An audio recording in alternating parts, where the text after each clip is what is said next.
This is doctor सपना।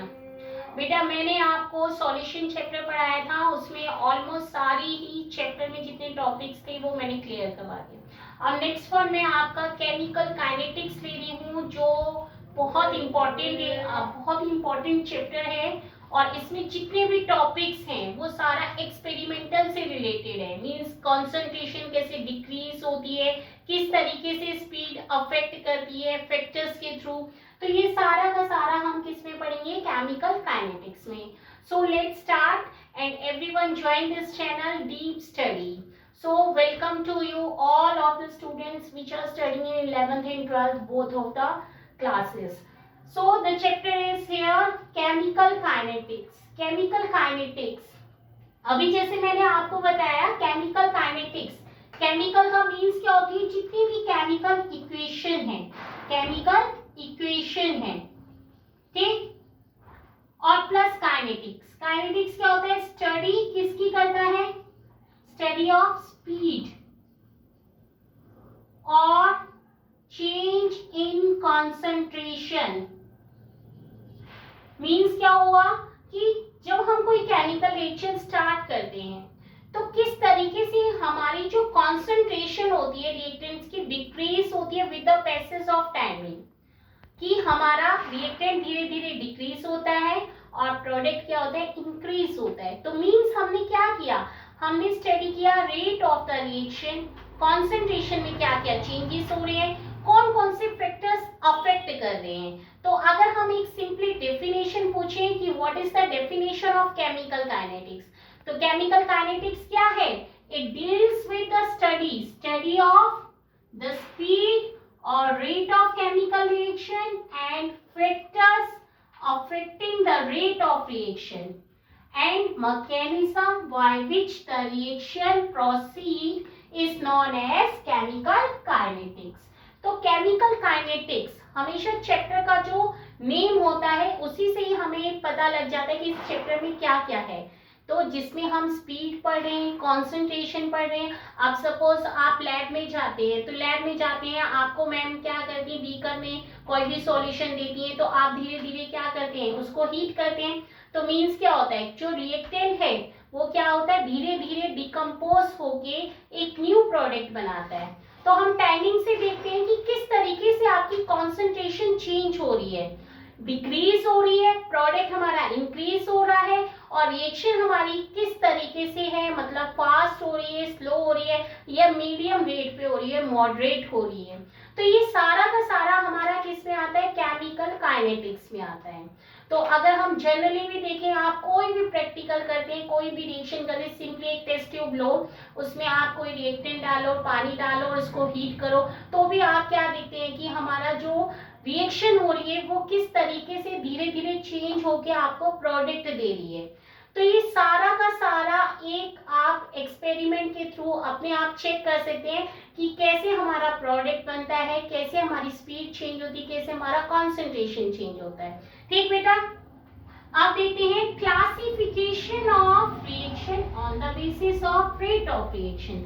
अभी मैंने बताया रेट ऑफ रिएक्शन मींस कि हमारा टाइमिंग के अकॉर्डिंग किस तरीके से हमारे रिएक्टेंट से प्रोडक्ट में चेंज हो रहे हैं। मींस हमारी रिएक्शन किस टाइप की है, कि फास्ट हो रही है, स्लो हो रही है, या हमारी मीडियम रेंज से। तो फर्स्ट हमारा आता है very fast reaction, very fast reaction, second is the slow reaction, third is the moderate reaction. तो क्या हुआ कि जनरली हम देखें तो बहुत सारी ऐसी रिएक्शन होती है जो एक सेकेंड के अंदर आपकी कंप्लीट हो जाती है, और बहुत सारी ऐसी होती है जो कई महीने लग जाते हैं, सेवरल मंथ्स, ईयर्स में कंप्लीट होती है। कुछ होती है कि हाँ मीडियम रेट में आपकी कंप्लीट हो जाती है। तो बेटा अब मैं आपको बताती हूँ वेरी फास्ट रिएक्शन क्या है और स्लो क्या है।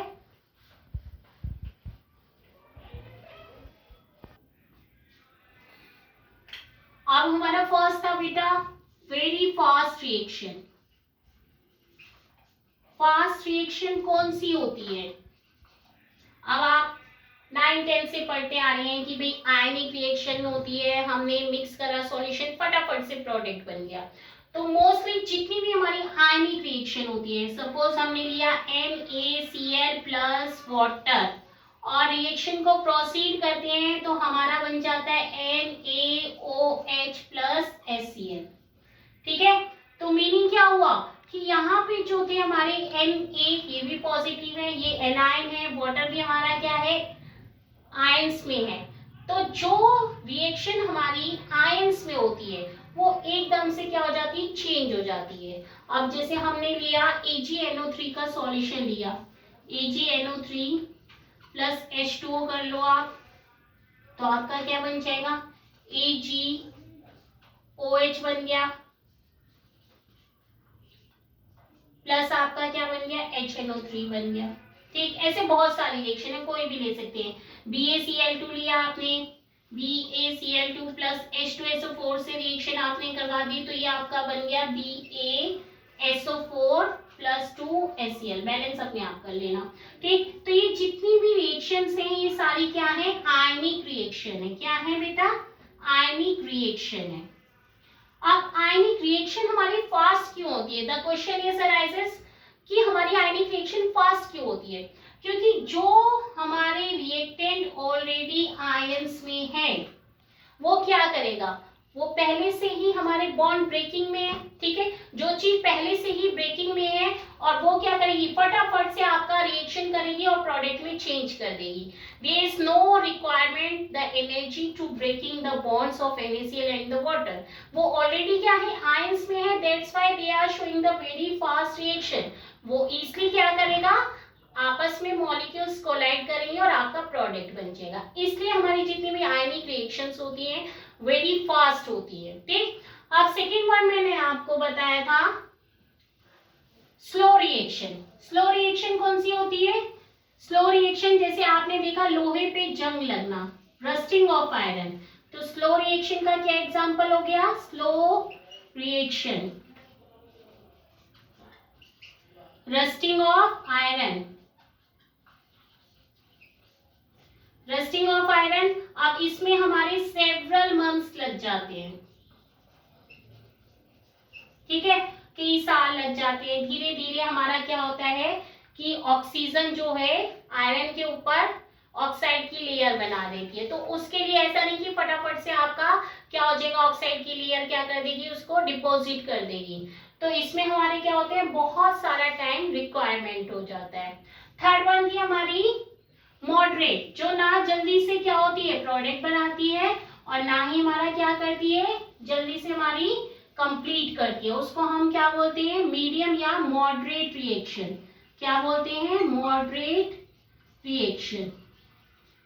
बेटा मैं अभी इसमें मार्कर में इंक डालती हूँ।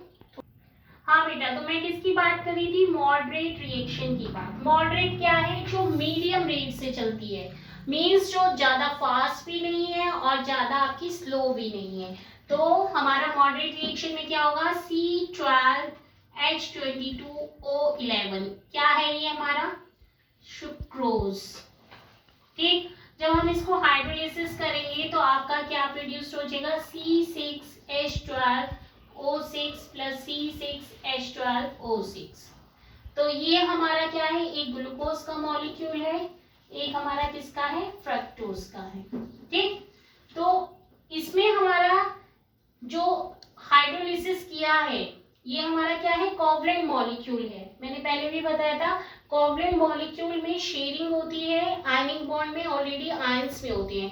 तो जब ये रिक्वायर करेगा वो तो इसमें क्या लगेगा टाइम रिक्वायर लगेगा। तो that's why it is showing the moderate reaction. ठीक है बेटा, तो ये सिंपली हमारा टॉपिक था, ये कंप्लीट हो गया और मैंने डिफरेंस बता दी कि आयनिक क्यों फास्ट होती है और अदर वन जो होती है हमारी वो हमारी स्लो क्यों होती है। ठीक है, अब नेक्स्ट हमारा आता है rate of reaction. Rate of reaction, rate of reaction क्या होता है कोई भी रिएक्शन है हमारी, ठीक है, उसमें कंसंट्रेशन में टाइमिंग के अकॉर्डिंग क्या चेंजेस हो रहा है उसको हम क्या बोलते हैं rate of the reaction. Suppose हमने कोई रिएक्शन ली R से हमने क्या बनाया बेटा P बनाया। ठीक है, रिएक्टेंट से हमारा क्या बना प्रोडक्ट बना। तो अगर मैं इसकी बात करूं रेट ऑफ रिएक्शन क्या होगा, तो rate of reaction equals to होगा decrease in concentration of reactant, ठीक है। और क्या आएगा आपका चेंज इन टाइम, टाइम में कितना आपका चेंज हुआ, ठीक। और इसी तरीके से जब हमारा प्रोडक्ट का निकालेंगे, ये रेट ऑफ रिएक्शन किसका था, रिएक्टेंट का था। इसी तरीके से हमारा प्रोडक्ट का होगा, तो प्रोडक्ट में क्या होता है, प्रोडक्ट में कॉन्सेंट्रेशन इंक्रीज होती है, तो increase in concentration of product, इसमें भी चेंज इन टाइम आ जाएगा, कितने टाइमिंग में चेंज हुआ, ठीक। और सपोज आपने क्या किया कि एक पर्टिकुलर टाइमिंग में हमारे रिएक्टेंट था R1 and R2 with the time T1, ठीक है। इसी तरीके से हमारा क्या हो जाएगा R2 एंड यहाँ पे R1 एंड P1 लेंगे, ठीक। इसी तरीके से R2 and P2 with a particular timing क्या होगा, T2 होगा, ठीक। तो अगर हम रेट ऑफ रिएक्शन की बात करेंगे तो उस कंडीशन में हमारा क्या हो जाएगा, रेट ऑफ रिएक्शन हो जाएगा यहाँ पे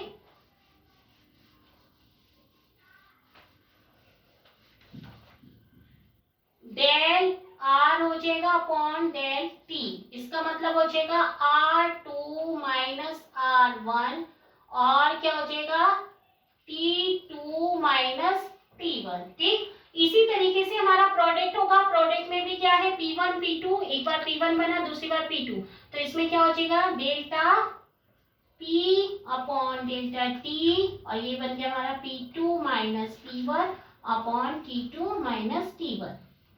तो मीनिंग क्या हुआ कि अगर हमारी कोई रिएक्शन है और एक टाइमिंग हमने दिया है R1 से R2 में चेंज हुआ, ठीक। तो उस कंडीशन में हमारा रिएक्टेंट क्या हो जाएगा R2 माइनस R1 और टाइमिंग में क्या चेंज हुआ T2 माइनस T1 और प्रोडक्ट में क्या हुआ P2 minus P1 upon T2 minus T1। अब एक चीज और आपकी इंपॉर्टेंट है कि अगर हम बात करते हैं कॉन्सेंट्रेशन की रिएक्टेंट से प्रोडक्ट में, तो हमेशा जो रिएक्टेंट होता है उसकी कंसंट्रेशन क्या होती है, डिक्रीज होती है। तो यहाँ पे हम लिखते हैं माइनस के, dr भी लिख सकते हैं अपॉन dt भी लिख सकते हैं, ठीक है।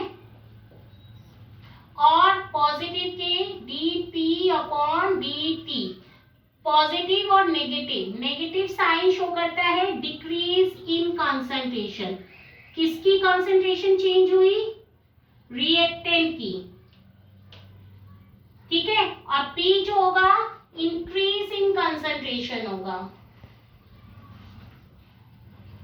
किसकी, प्रोडक्ट की।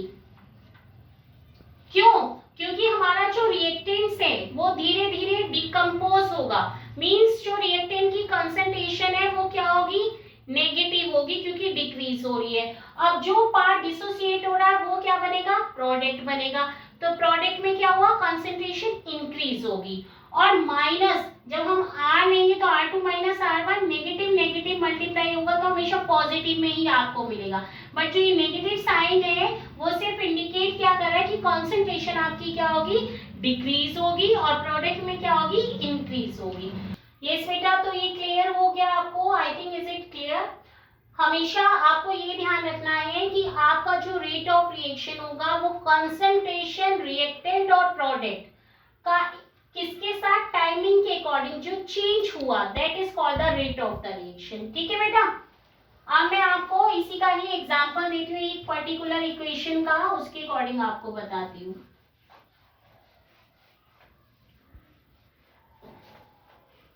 हमने ली एक रिएक्शन PCl5 फास्फोरस पेंटाक्लोराइड है, डिसोसिएट होगा PCl3 प्लस Cl2 में, ठीक। अब इसका मैं बताती हूँ rate of reaction. Rate of reaction क्या हो जाएगा, equals to minus delta PCl5 upon delta T, ठीक। अब ये हमारा क्या है, प्रोडक्ट की कंसंट्रेशन क्या होती है, पॉजिटिव में होती है, तो plus delta PCl3 upon delta T. ठीक, अब ये भी हमारा प्रोडक्ट है तो ये भी प्लस में हो जाएगी, तो delta Cl2 upon delta T. Clear? तो रेट ऑफ रिएक्शन क्या हो गया, कंसंट्रेशन चेंज किसका, रिएक्टेंट का, टाइमिंग जो इंटरवल टाइमिंग में हमारा चेंज हुआ है, पॉजिटिव, प्रोडक्ट की कंसंट्रेशन क्या होगी, ऑलवेज पॉजिटिव होगी। ठीक बेटा, और हमेशा ये क्या होगा, अगर हम इसकी यूनिट की बात करें तो यूनिट क्या हो जाएगा, रेट ऑफ रिएक्शन कंसंट्रेशन है अपॉन टाइम है, हमेशा यूनिट इसी तरीके से, अगर आपको फॉर्मूला पता है तो उसके अकॉर्डिंग आप निकाल सकते हैं। तो कंसंट्रेशन किसमें होती है, मोल पर लीटर में, टाइम किसमें होता है, सेकेंड में, तो क्या आ गया आपका, मोल लीटर सेकेंड इनवर्स, तो ये हमारी क्या आ गई, यूनिट आ गई। ठीक है, क्योंकि ये हमारी क्या है, हर चाहे हमारा रिएक्टेंट हो या हमारा प्रोडक्ट हो, always we are taking in the molar concentration, और मोलर कंसंट्रेशन किसमें होती है, मोल पर लीटर, और टाइम अगर सेकेंड में लेते हैं तो सेकेंड आ जाएगा, मिनट में लेते हैं तो मिनट में आ जाएगा। क्लियर बेटा? अब नेक्स्ट मैं आपको बताती हूँ।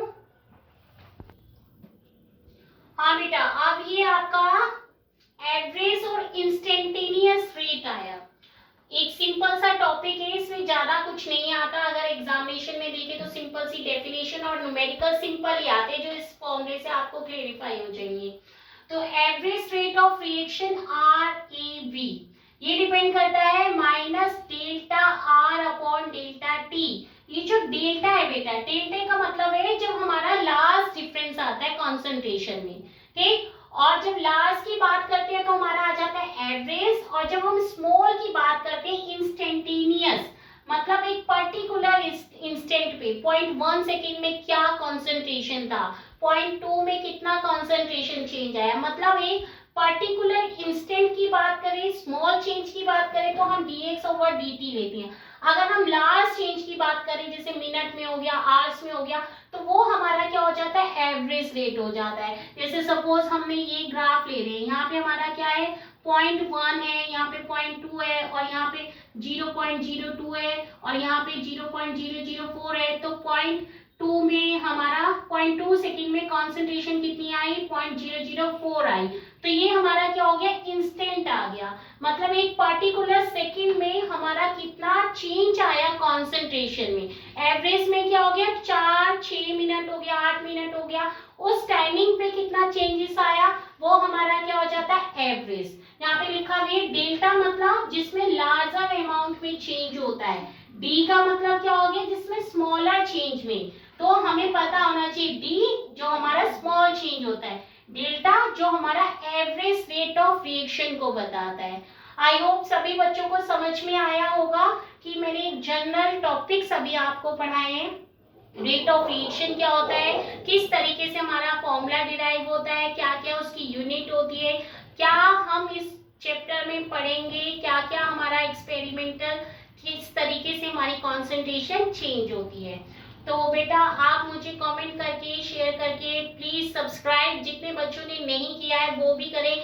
आपकी 12th एग्जामिनेशन से जो जो जितनी एफर्ट्स मेरे थ्रू होंगे वो आपके लिए बहुत बेनिफिशियल होंगे। और अगर आपको कोई प्रॉब्लम लगती है, कुछ भी एक्सप्लेनेशन में कोई वीक पॉइंट आपको लगता है, वो भी मुझे आप बताइए, क्योंकि मैं भी उस चीज को इम्प्रूव करूंगी। So thank you so much बेटा।